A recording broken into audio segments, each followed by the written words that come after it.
So here we are again, Universal Deception, Section 2, W.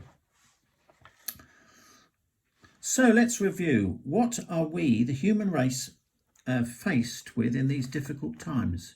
Presently, the governments are under health official advice.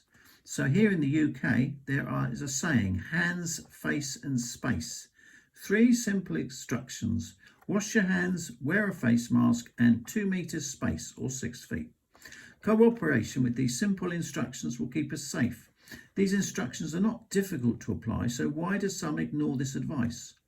Jesus told his followers to worship only his Father, not any object, not any group, and not any other person, including themselves. He said we could demonstrate this by loving God, who we can't see, and our human neighbour, that's all humans, who we can see. So by showing love for our neighbour, we're actually demonstrating the most important commandment. And that would be demonstrating love for God, even if we don't believe in him. So another phrase was our Father, meaning that just as Jesus was God's only begotten Son, we can become earthly human sons and daughters to God. He claims his Father loves us more than even our human parents, who should love us. A potential friendship with God is available to all who follow Jesus' example. So how does Satan exert power over the whole human race? Well, by stopping this relationship occurring between you and Almighty God.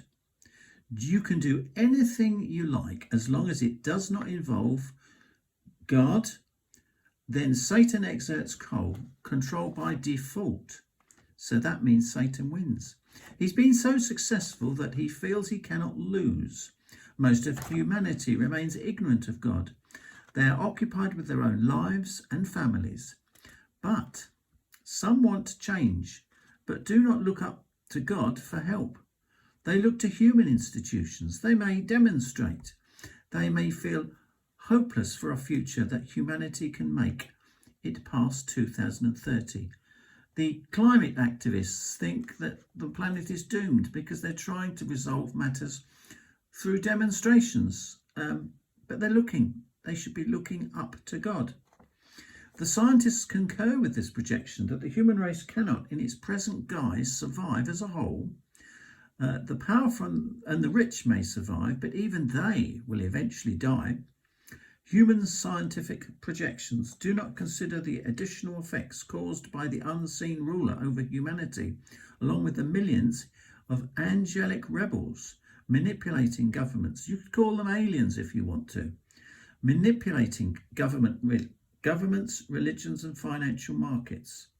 Jesus was also clear 2,000 years ago. He said that after his death he would return to the heavenly location from whence he came, to sit on the right hand of his Father, Almighty God.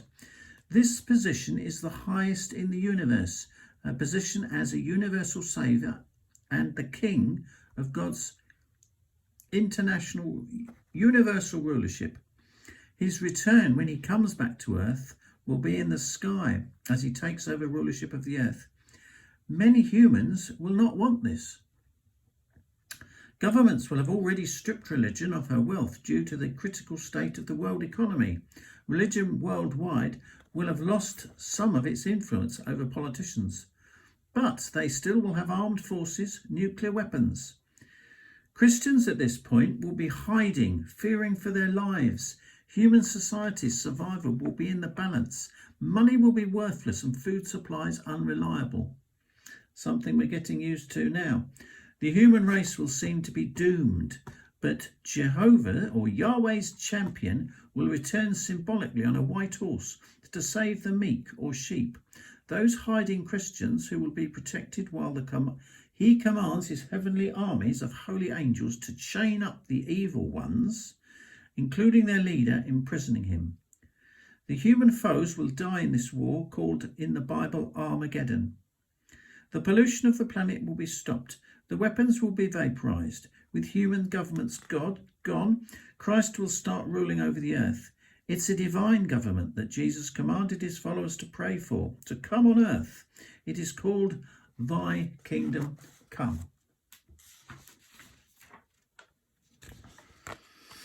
The churches never mention this because they have an arrangement with political governments to bless the troops of their own national countries where they reside.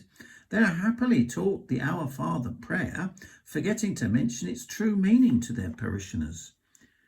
Yes, we face a world upheaval, but we would anyway. If Christ never returned, we would destroy ourselves anyway. His return is to save some, and especially the animals and plants in the environment. Our Creator can then re-establish Eden that was lost many thousands of years. So who is the criminal? And what are the conclusions? They make up the final video in video W. And just a few scriptures to mention. So Matthew 24 verse 30, he would be seen in the sky. Revelation 11 verse 18, he becomes the owner of human society. Revelation 19 verses 11 to 13, Jesus symbolically rides a white horse. Revelation 20 verses 1 to 3, Satan is put in jail. Matthew 5:5, the meek will inherit the earth. So look forward to next time in about 3.5 days. Thank you.